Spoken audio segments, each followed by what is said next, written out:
Hello, this is Linguist One Geek, and I'm bringing to you my first video on Koine Greek.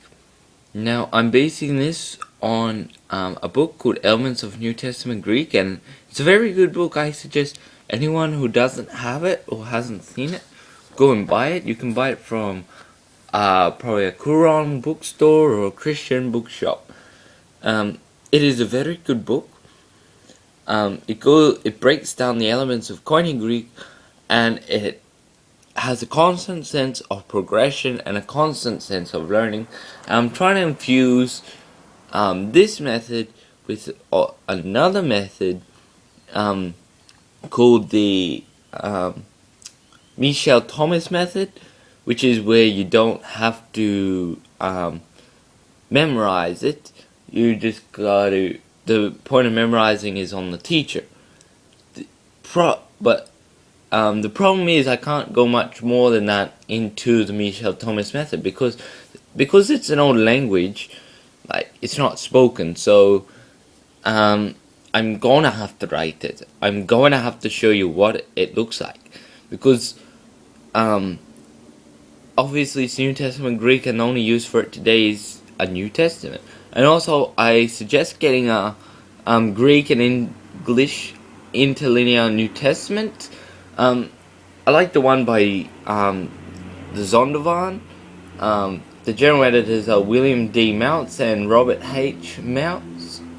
And it is a second edition with the NASB and NIV.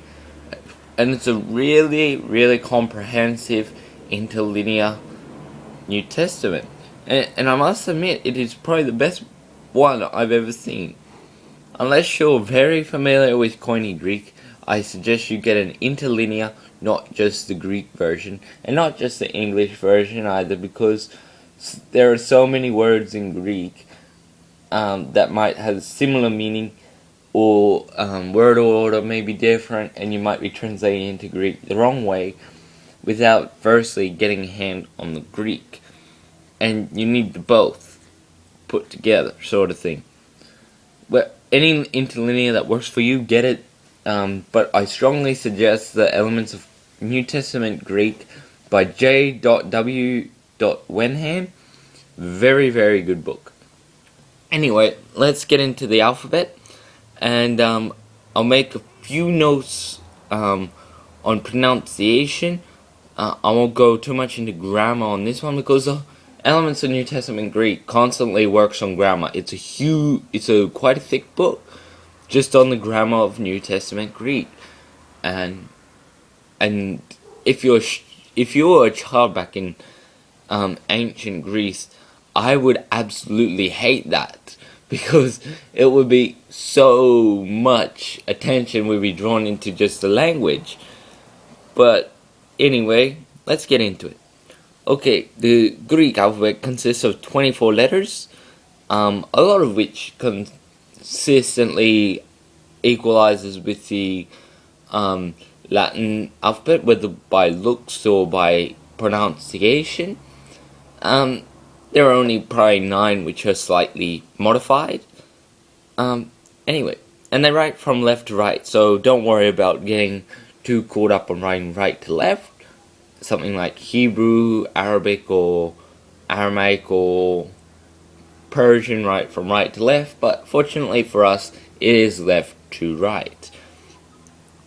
Okay, the first letters. Let's go along the first line, and we'll break it down quarter by quarter because you can learn 6 at a time. Okay, this is the letter alpha. Alpha. Some say alpha. If you're English, yes, you say alpha. Like if you're saying it in English, you can say alpha. But if you're saying, if you're trying to spell a word in Greek, do not say alpha. You got to be proper and say alpha, because the reason is the alpha in the Greek alphabet is pronounced a. And it's written alpha, lambda, phi, and alpha. So if you got alpha at the beginning, the first letter, it's got to sound like an A. alpha, alpha, not alpha, but alpha. But it doesn't matter how you say it, but it would be preferred if you said alpha, because that's how I'm going to say it, and that's my reasoning for saying alpha. Sometimes I might say alpha, just depending on how tired I am. The next letter across is beta. Beta. And as you notice, there's two letters, obviously capital and lowercase, for those who may be wondering. And that's beta. But the first 6 letters, a lot of people would have seen or heard on sci-fi movies or mathematics, or somewhere along the line they would have heard the first 6 letters. So they're not entirely hard to learn, just the written form of two or three of them, which might be slightly different. So it's alpha, beta, gamma. That's gamma. Gamma. Like a g sound, as in get. Gamma. Now don't get confused with the modern pronunciation, because if you're trying to learn modern Greek and Koine Greek at the same time, trust me, pronunciation is so different. I'd suggest you learn one for quite a good time until you're familiar with that pronunciation, and then work on the other one.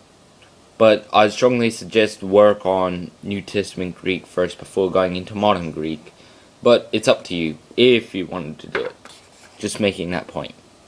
So there's alpha, beta, gamma, delta.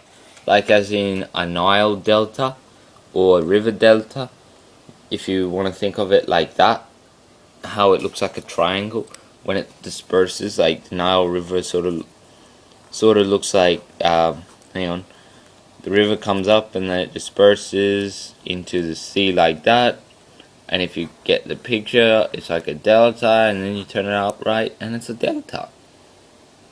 So that's how you could memorize it if you wanted to, or you could just memorize it as anything which would help you, and it's a D sound. D, delta. The next letter along is your next vowel, is epsilon. Epsilon. So we got alpha, beta, gamma, delta, epsilon. Now I don't want these videos to take too long because I can't upload them if they're too long. So I'll go row by row and then I'll stop depending on how much time I get. I don't want to be going over 10 minutes because it won't let me go over 10 minutes. My iPod, it won't upload, otherwise it'd say too long. So the next letter is zeta. Zeta, like a Z sound, and as we'll see soon, it can also make the D sound, as in DZ or DS, like heads, but we'll come to that later. Okay, so now you know the first 6 letters of the alphabet.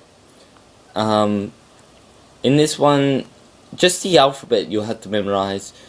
Everything else, you will not have to necessarily memorize, because I would suggest that you absorb it as knowledge, and what you know is you won't forget, as the Misha Thomas method points out, and it's a very effective method too. And I can't do it with all my other languages because it'd be copyright otherwise. I can only do it with my ancient languages, unfortunately. But anyway, that's the first 6 letters of the Greek alphabet, and I'll do part 2 shortly.